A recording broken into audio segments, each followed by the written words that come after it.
Making money in No Limit Texas Hold'em starts with the hands you choose to play and how you play them. Even top 10 starting hands can be the wrong hand to play depending on the situation. Pocket aces. Pocket aces show up once every 221 hands, so make them count. While position can make a difference and trapping can work, focus on getting money into the pot early to maximize value.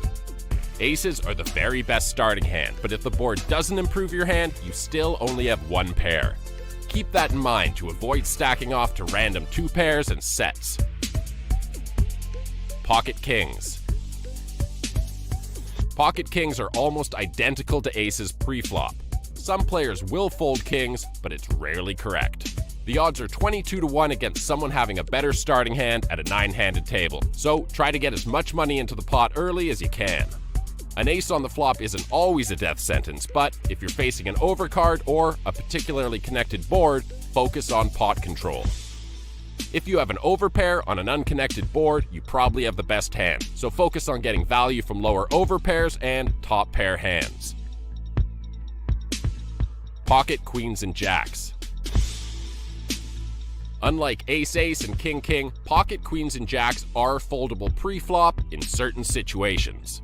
If you're at a tight table and people are only raising with legit hands, getting involved after a raise and a re-raise can be a mistake. With pocket queens at a 9-handed table, odds are 10.5 to 1 against someone having a better starting hand than you. With pocket jacks, the odds go down to 7 to 1. There's a 51% chance you'll miss your set and see an overcard on the board when you have pocket jacks, and a 38% chance with pocket queens, so playing these hands after the flop can get tricky. If there's really heavy action pre-flop, there's a good chance you're up against a bigger pocket pair, or, at best, ace-king. Only continue if the board improves your hand or your opponent shows signs of weakness. Pocket pairs below jacks.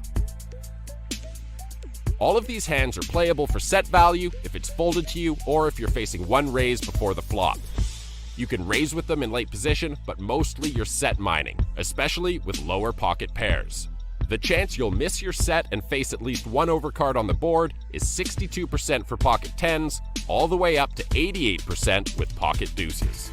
If you don't hit your set, don't bet. If you hit it, try to get as much value as possible. The lower your set, the better chance you'll find yourself in a set under set situation, but unless you're a mind reader, you're probably going to go broke. Top pair hands. Ace-king, ace-queen, ace-jack, and even king-queen can all be profitable. All these hands are good enough to raise with when you have position, but be careful calling raises with hands like king-queen and ace-jack because there's a good chance you'll be dominated by a better kicker. Odds are you have the best starting hand at a 9-handed table. Most of the value with these hands comes from trapping a looser opponent who flops the same top pair as you, except with a lower kicker.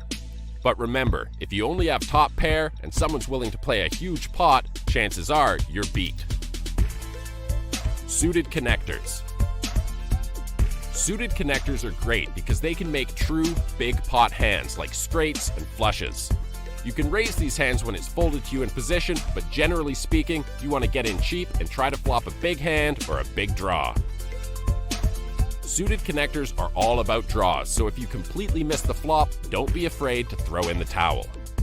If you do hit a draw, consider semi-bluffing to get more value by forcing your opponent to fold. If he calls, you still have the chance to hit your draw, or you can try bluffing again on a later street. Suited aces. Suited aces are played to hit big and hopefully cooler someone else for a big pot. They're good enough to raise if it folds to you in late position or call one raise, but if there's any kind of action before the flop, you're guaranteed to be behind. To play a big pot with an ace and a weak kicker, you need more than just a pair of aces. You're looking to flop 2 pair or a draw and get paid by someone who raised with a big starting hand. If you do flop just a pair of aces, try to get to showdown cheap and win pots against lower pocket pairs who shut down with an overcard on the flop. Everything else.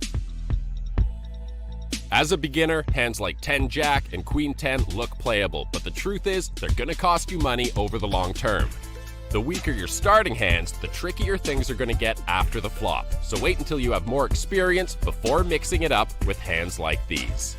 If you're out of position, didn't hit big on the flop, and have no idea where you are, get out ASAP. The best way to limit mistakes in poker is to reduce the number of difficult decisions you have to make.